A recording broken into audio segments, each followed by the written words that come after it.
Hello అండి Ashok garu. Hello అండి. రజనీకాంత్ గారు హీరోగా నటించిన సినిమా 'కూలీ'. రజనీకాంత్ గారు ఉన్నారు, విలన్‌గా నాగార్జున గారు అన్నారు, ఆమీర్ ఖాన్ అన్నారు. చాలామంది స్టార్లు ఉన్నారు దాంట్లో. హ్మ్. అది క్యామియో రోలా లేకపోతే గెస్ట్ రోలా ఏదైనా కావచ్చు కదా! ఇంతమందినైతే మనం చూసాం. హ్మ్. ఎలా ఉంది సినిమా?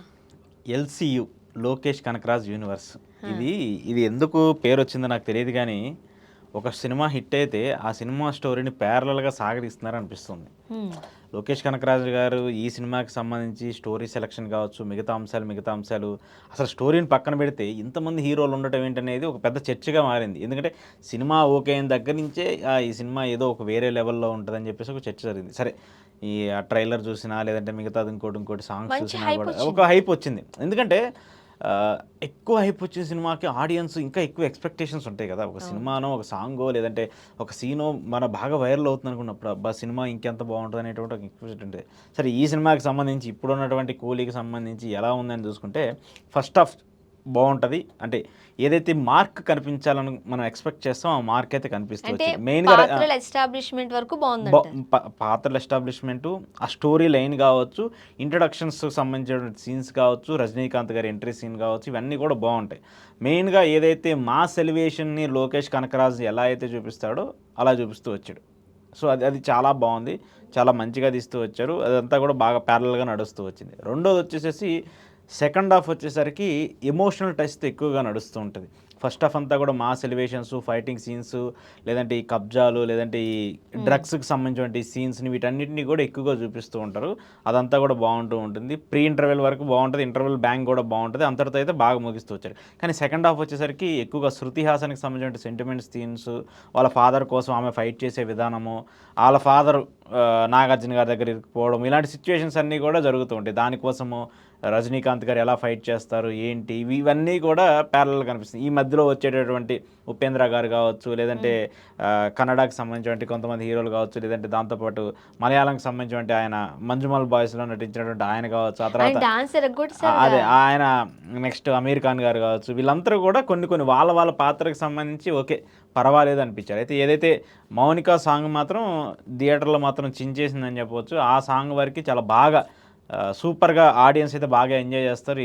ఆయన ఏసినటువంటి స్టెప్పులు కావచ్చు, దానికి 'పూజా హెగ్డే' గారి డాన్స్ కావచ్చు, ఇవన్నీ కూడా ఆ హ్మ్. సాంగ్ వరకే అదంతా కూడా అద్భుతంగా పండుతూ వచ్చింది. ఓకే. ఇంపాక్ట్ అయితే బానే ఉంటది.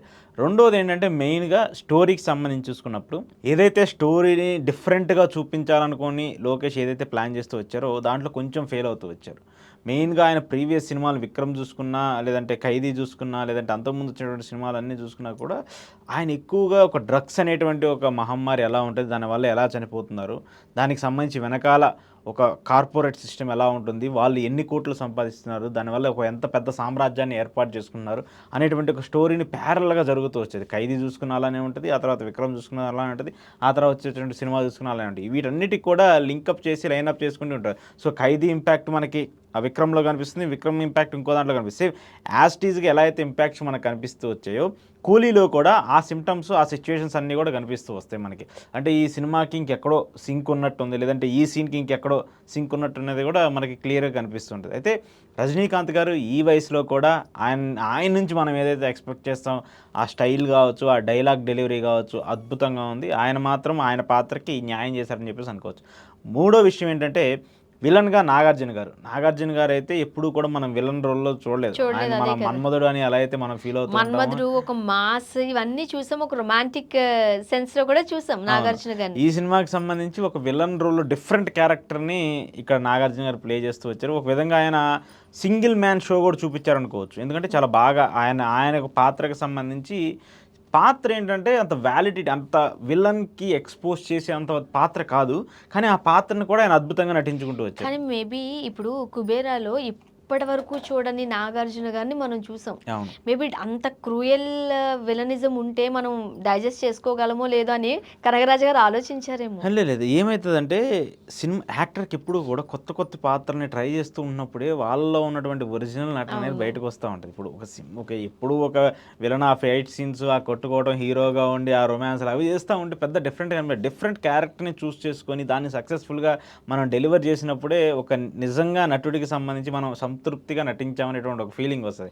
సో అలాంటి ఫీలింగ్కి సంబంధించి చూసుకుంటే నాగార్జున గారు ఈ సినిమాకి సంబంధించి సాటిస్ఫై అవుతూ వచ్చారు. మెయిన్గా వీళ్ళిద్దరికి కొన్ని సీన్స్లో వీళ్ళిద్దరికి సంబంధించి వచ్చేటువంటివి కావచ్చు, లేదంటే అక్కడ ఒక పెద్ద అది ఎలా ఉంటుందంటే ఒక హార్బర్లో జరిగేటువంటి మెయిన్ సిచ్యువేషన్, ఆ స్టోరీ మొత్తం కూడా ఒక హార్బర్ చుట్టూ అక్కడ జరిగేటువంటి స్మగ్లింగ్ కావచ్చు, ఇంపోర్ట్స్ ఎక్స్పోర్ట్స్ కావచ్చు, స్మగ్లింగ్ గూడ్స్కి సంబంధించి ఇలా జరుగుతూ ఉంటుంది. సో అదంతా కూడా మన సినిమా చూస్తే మనకి క్లారిటీగా అర్థమవుతుంది ఏంటి అనేది. స్టోరీ మొత్తం చెప్పకూడదు కాబట్టి అది బాగోదు. కాకపోతే ఏంటంటే కూలీ యాజ్ ప్యారలల్గా మనం ఎలా అయితే కంపేర్ చేసుకుంటూ వచ్చామో అంత ఓవర్ ఎక్స్పెక్టేషన్ రీచ్ అవ్వడంలో కూడా ఈ సినిమా కూడా ఫెయిల్ అయింది అనేది మనకి ఈజీగా అర్థమవుతుంటుంది. రజనీకాంత్ గారికి సంబంధించి ఈ వయసులో ఆయన చేసినటువంటి ఫైట్ సీన్స్ అయినా, లేదంటే ఆయన చెప్పినటువంటి డైలాగ్ డెలివరీ అయినా, ఆయన చెప్పేటువంటి కొన్ని సీన్స్లో ఫైటింగ్ సీన్స్ ఇవన్నీ కూడా బాగుంటాయి, చూడటానికి ఇంప్రెసివ్గా అనిపిస్తూ ఉంటాయి. కానీ కాకపోతే ఏంటంటే స్టోరీ లైన్ మాత్రము అటాచ్డ్గా కనిపించదు.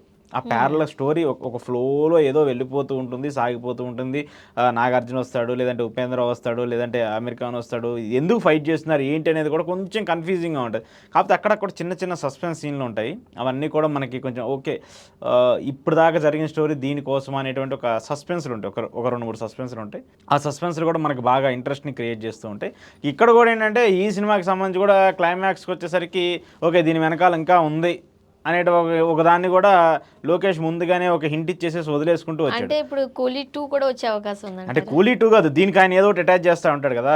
ఇంతకుముందు మనం చూసాము విక్రమ్ సినిమాకి సంబంధించి చూసుకుంటాము, చివరిలో ఎవరు వచ్చేసారు, చివరిలో సూర్య గారు వచ్చారు. సూర్య గారు వచ్చేసి ఆయనకి లైఫ్ టైం సెటిల్మెంట్ అని చెప్పేసి ఒక డైలాగ్ చెప్పేసి వదిలేసేసాడు. అంటే ఎందుకు సూర్య గారు వచ్చేసారు అనేటువంటి ఒక మనకు ఒక కన్ఫ్యూజన్ క్రియేట్ అయింది. అంటే దీనికి ఏమైనా అటాచ్మెంట్ ఉంటుందా అనేటువంటి మనకు పార్ట్ 2 ఉంటుందండి. సేమ్ యాస్టీజ్ అలాగే ఈ సినిమాకి సంబంధించి కూడా ఒక ఇంట్రెస్ట్ని క్రియేట్ చేసే విధంగా చివర్లో కనపడినట్టు వినపడినట్టు ఒక లింక్ని లీడ్ ఇచ్చేసి ఒక సింక్ని క్రియేట్ చేసి లోకేష్ వదిలేశాడు. కాకపోతే ఏంటంటే ఈ సినిమాకి మెయిన్ ఇప్పుడు టాస్క్ ఏంటంటే 350 కోట్లు 400 కోట్లు పెట్టి ఈ సినిమా తీసామని చెప్పేసి సన్ పిక్చర్స్ వాళ్ళు చెప్తున్నారు.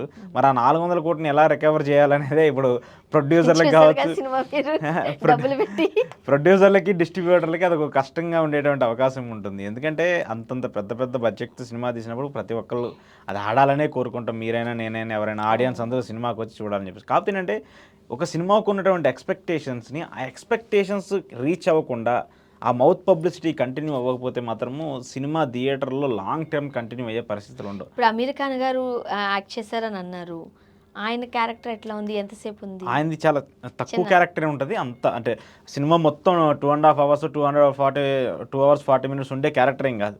ఆయన తక్కువ క్యారెక్టర్, ఒక చిన్న రోల్ని ఇంపార్టెంట్గా ప్లే చేయాలని చెప్పేసి చూసారంటే డిఫరెంట్గా బాలీవుడ్లో కూడా ఈ సినిమాని ఎక్కువగా తీసుకెళ్ళాలని చెప్పేసి ప్రయత్నించడం నేపథ్యంలో అందుకు సో పాన్ ఇండియా కోసం అందరినీ అక్కడక్కడ ఫిల్ చేసుకుంటూ వచ్చారు. కొన్ని క్యారెక్టర్లు బాగా పండి, కొన్ని క్యారెక్టర్లు బాగా పండలేదు. సత్యరాజ్ గారి క్యారెక్టర్ బాగుంటుంది, ఆయన ఉన్నటువంటి నివిడి తక్కువైనప్పటికీ కూడా కొన్ని సీన్స్లో ఆయన ఉన్నటువంటి సిచ్యువేషన్స్ కావచ్చు, నాగార్జున గారికి సంబంధించి లేదంటే రజనీకాంత్ గారికి సంబంధించిన కొన్ని సీన్స్ కావచ్చు, ఇవన్నీ కూడా కొన్ని చోట్ల బాగానే అనిపిస్తాయి. కానీ స్టోరీ లైన్ మాత్రము రొటీన్గా ఉండే అన్నాన్ని మనం పులిహారో లేదంటే దానికి ఎగ్ రైసో చేసుకుంటే ఎలా ఉంటుందో అట్లా కొంచెం డిఫరెంట్గా చూపించాలని చెప్పేసి లోకేష్ గారు ప్రయత్నించినప్పటికి కూడా ఓకే పర్వాలేదు, ఒకసారి రజనీకాంత్ అభిమానులుగానో నాగార్జున గారి అభిమానులుగానో వెళ్ళి ఆ సినిమాను చూసి ఆ మాస్ ఎలివేషన్స్ని ఆ డిఫరెంట్గా అలా రజనీకాంత్ గారు చెప్పేటువంటి డైలాగ్ డెలివరీస్ కావచ్చు, ఆయన యాక్షన్ సీన్స్ని చూడటానికి ఎంజాయ్ చేయొచ్చు. కానీ అంత సూపర్గా కూర్చొని 1-2-3 సార్లు వెళ్ళి ఆ సినిమాని ఎంజాయ్ చేసే పరిస్థితి అయితే కూలీకి లేదు. ఒకసారి చూడొచ్చు, ఎంజాయ్ ఫ్యామిలీతో అంటే కాకపోతే అంటే కొంచెం దాన్ని ఏమంటారు, దీన్ని క్రైమ్ సీక్వెన్సెస్ ఎక్కువగా ఉంటాయి. ఈ చంపేటాలు, నరుక్కోవడాలు, కొట్టుకోవడాలు ఇవన్నీ ఎక్కువగా ఉంటాయి. కాబట్టి ఫ్యామిలీ ఆడియన్స్కి అంత నచ్చుతుందో లేదో నాకు తెలియదు, కానీ మాస్ వాళ్ళకి బాగా నచ్చుతుంది. అలాగే ఎవరైతే ఈ రజనీకాంత్ గారి దగ్గర నుంచి ఇలాంటి మాస్ ఎలివేషన్స్ ఎవరైతే ఎక్కువ ఎక్స్పెక్ట్ చేస్తారో వాళ్ళకి సినిమా బాగా నచ్చుతుంది. అయితే ఇంకొకటి మెయిన్గా ఈ సినిమాని నిలబెట్టింది ఎవరైనా ఉన్నారంటే, అంటే కొద్ది గొప్ప ఆ సినిమాని నిలబెట్టింది ఎవరైనా ఉన్నారంటే అనిరుద్ధ్ మ్యూజిక్. బ్యాక్గ్రౌండ్ మ్యూజిక్ మాత్రం is awesome, this guy do very well. అంటే ఆయన రీసెంట్గా వచ్చినటువంటి సినిమాలన్నింటిలో కూడా అనిరుద్ధ్కి ఎంత మంచి పేరు తీసుకొస్తూ వచ్చిందో, అలాగే ఈ మోనికా సాంగ్ ఎంత మంచి పేరు తీసుకొస్తూ వచ్చిందో, రిలీజ్ అయినటువంటి దాంట్లోనే ట్రెండింగ్గా నిలిచింది కదా. సో అట్లానే ఈ సినిమాకి సంబంధించి బ్యాక్గ్రౌండ్ మ్యూజిక్ ఇచ్చేటువంటి ఎలివేషన్స్ కావచ్చు, ఇంట్రడక్షన్లో రజనీకాంత్ గారి ఆయన ఎంట్రీ సీన్ కావచ్చు, లేదంటే నాగార్జున గారికి సంబంధించి అక్కడ ఫైటింగ్ సీన్స్ జరిగేటప్పుడు, లేదంటే ఆయన క్రూయల్గా చూపించేటప్పుడు వచ్చేటువంటి బ్యాక్గ్రౌండ్ సీన్స్ కావచ్చు, కొన్ని ఫైటింగ్ సీన్స్ వచ్చేటటువంటి సిచ్యువేషన్స్ కావచ్చు, వీటన్నిటి కూడా చాలా అద్భుతంగా ఇచ్చారు. మౌనికా సాంగ్ నేను ఇందాక చెప్పినట్టు అది చాలా ఆడియన్స్ని బాగా ఎంకరేజ్ చేస్తుంది. ఆ సాంగ్ కోసం మనం సినిమా థియేటర్కి వెళ్ళి ప్రశాంతంగా సినిమా చూడొచ్చు అనేటువంటి ఇంప్రెషన్ కూడా కలిగిస్తూ వచ్చింది. హీరోయిన్ పాత్ర మరి అంటే కథకి హీరోయిన్ అంటే తగ్గట్టుందా? హీరోయిన్ ఏముంటారు దీంట్లో మరి పూజ హెగ్డే ఉన్నారు. పూజ హెగ్డే ఆమె ఒక ఇంట్రడక్షన్ ఆ సాంగ్ చేస్తారు, దానికి సంబంధించి కూడా ఒక లీడ్ ఉంటుంది, ఏంది అనేది కూడా ఉంటుంది, అది మనకు తెలుస్తూ ఉంటుంది. ఆమె ఎందుకు వచ్చారు, ఆ సాంగ్ ఎందుకు చేస్తారు అనేది కూడా మనకు అర్థమవుతూ ఉంటుంది. ఇంకోటి ఏంటంటే మెయిన్ పాత్ర దీంట్లో శృతి హాసన్ గారు, నేను చెప్పినట్టు శృతి హాసన్ గారు హీరోయిన్ అంటే ఆవిడే. ఆమెకి సంబంధించి ఏంటి, వాళ్ళ ఫాదర్కి రిలేషన్ ఎలా ఉంటుంది, ఆమె ఫాదర్ ఎందుకు చిక్కుకుంటాడు అక్కడ, దానికి సంబంధించి నాగార్జున గారు అసలు ఎవరు ఏంటి అనేది ఈ కథ అంతా కూడా అలా మల్టిపుల్ క్యారెక్టర్స్ ఎక్కువగా ఉండటం వల్ల మనకి కొంచెం కన్ఫ్యూజన్ కన్ఫ్యూజింగ్ ఏముండదు. అంటే ఈ క్యారెక్టర్ ఇక్కడ ఫిక్స్ చేశారు అని అర్థమైపోతుంది అనమాట. ఓకే. అంటే ఏదో వాంటెడ్లీ ఆ సీన్ కోసమో ఏదో పెట్టినట్టుగా కాకుండా ఒక ఈ క్యారెక్టర్ని ఇక్కడ ఫిక్స్ చేశారని చెప్పేసి మనకు అర్థమైపోతూ ఉంటుంది. సో దానివల్ల కొంచెం ఓకే ఈయన ఇంకా ఉంటే బాగుండని అనిపించే సిచ్యువేషన్స్ కూడా కొన్ని సీన్స్లో ఉంటాయి. కానీ ఓవరాల్గా అయితే సినిమా పర్వాలేదు, ఒకసారి వెళ్ళి చూడొచ్చు, ఫ్యాన్స్ అందరు కావచ్చు, అభిమానులు అందరూ కావచ్చు. కానీ అంత ఎక్స్పెక్ట్ చేసి అబ్బా కూలీలో ఈసారి రజనీకాంత్ గారు రచ్చ చేస్తారనే ఎక్స్పెక్టేషన్స్ అయితే ఈ సినిమా వరకైతే లేదు. కానీ ప్రొడ్యూసర్ మాత్రం దీన్ని ఆలోచించుకోవాలి, ఈసారి 400 కోట్లు 450 కోట్లు పెట్టి సినిమాలు తీసేటప్పుడు కొంచెం ఆలోచించుకుంటే బాగుంటుంది. చూద్దాం. Thank you so much. Thank you.